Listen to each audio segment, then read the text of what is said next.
Hey guys welcome to my YouTube channel nursing education.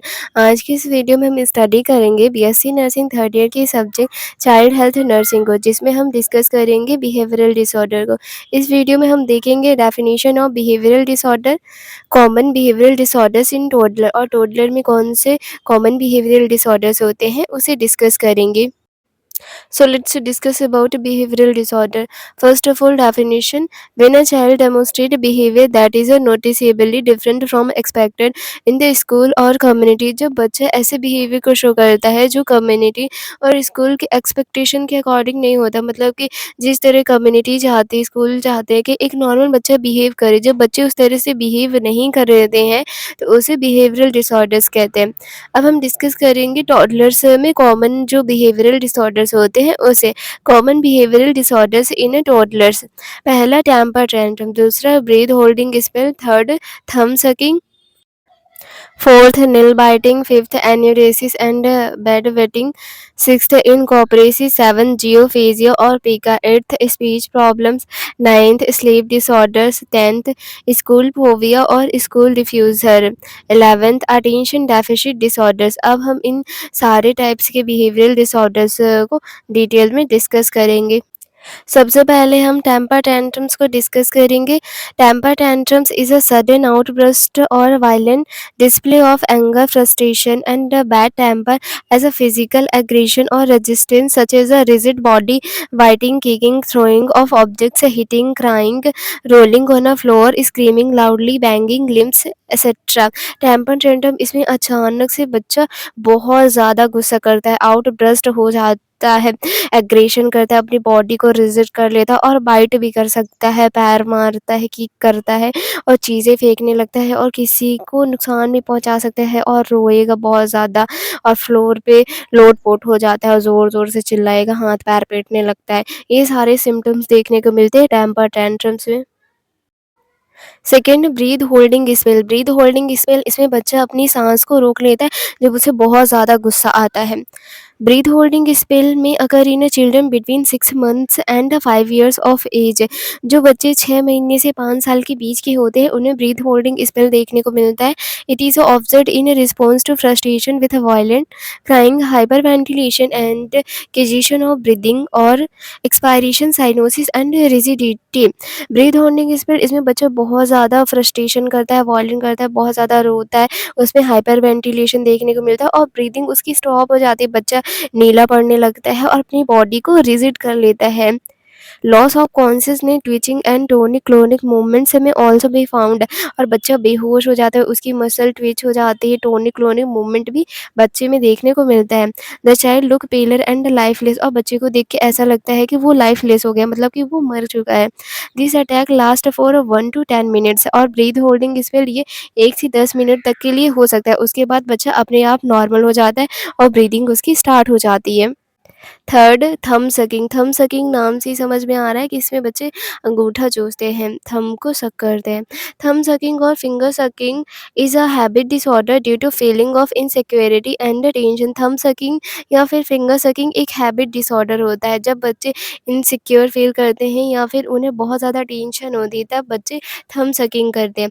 It may develop due to inadequate oral satisfaction during infancy, early infancy as a result of poor breast feeding.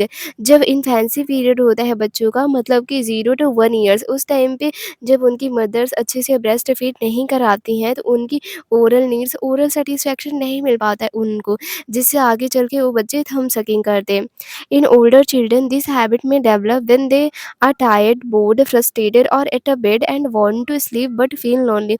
और जो older children रहते हैं, जब वो बहुत ज़्यादा tired होते हैं, बोर्ड होते हैं, फ्रस्ट्रेटेड होते हैं और बेड पर स्लीप के लिए जाते हैं, लेकिन वहाँ पर उनको लोनली फ़ील होता है, तब वो थंब सकिंग करते हैं। Fourth, nail biting. Nail biting का मतलब होता है बच्चे इसमें दाँत से अपने नाखून को बाइट करते हैं, नाखून को तोड़ते हैं। Nail biting is a bad oral habit especially in a school aged children beyond 4 years of age. Nail biting bad oral habit होती है जो स्कूल एज्ड चिल्ड्रन में देखने को मिलती है, 4 ईयर्स के बाद बच्चों में देखने को मिलती है। इसमें बच्चे जो है दाँत से अपने नाखून को काटते हैं। Fifth enuresis and bed wetting.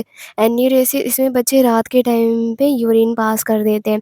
Enuresis is the repetitive involuntary passes of a urine at a inappropriate place especially at a bed during a night time beyond the age of 4 to 5 years. Enuresis इसमें involuntary urine passes कर देते हैं बच्चे bed में, specially night के time पर, और ये 4 to 5 ईयर्स के बाद बच्चों में देखने को मिलता है। This is the enuresis. Sixth encopresis. Encopresis इसमें जब बॉवल कंट्रोल बच्चों में आ जाता है उसके बाद भी बच्चे कहीं पर भी स्टूल पास कर देते हैं, उसे इनकॉर्पोरेसिस कहते हैं। is the passes of feces into inappropriate places after the age of 5 years when the bowel control is normally achieved। 5 years के बाद जब बच्चों में bowel control आ जाता है उसके बाद भी बच्चे कहीं पर भी feces पास कर देते हैं, उसे इनकॉर्पोरेसिस कहते हैं। 7 जियोफेजिया और पीका। इसमें बच्चे ऐसी चीज़ें खाते हैं जो खाने वाली नहीं होती, जैसे मिट्टी वगैरह, ये सारी चीज़ें बच्चे खाते हैं।